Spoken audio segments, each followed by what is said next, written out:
This is a funny thing that happens to candidates, that they're getting to go to the second interview and they think it might be a welcome party because they've already got the job.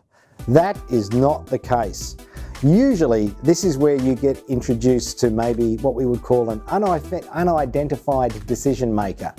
You might think, oh, he's just the big boss, I've already been chosen and he's just here to rubber stamp the situation. That is not the case.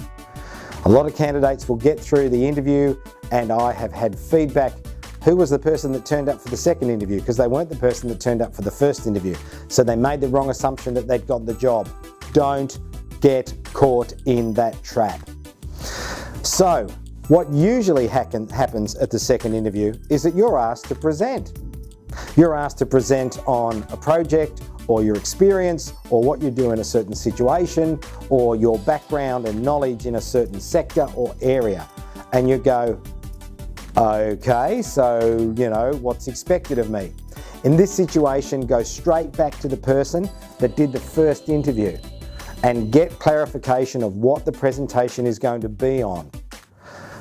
Assuming A, you're not the only person making a presentation, and B, you've got to make sure what are the deliverables they want to hear about. The second interview shouldn't be a problem.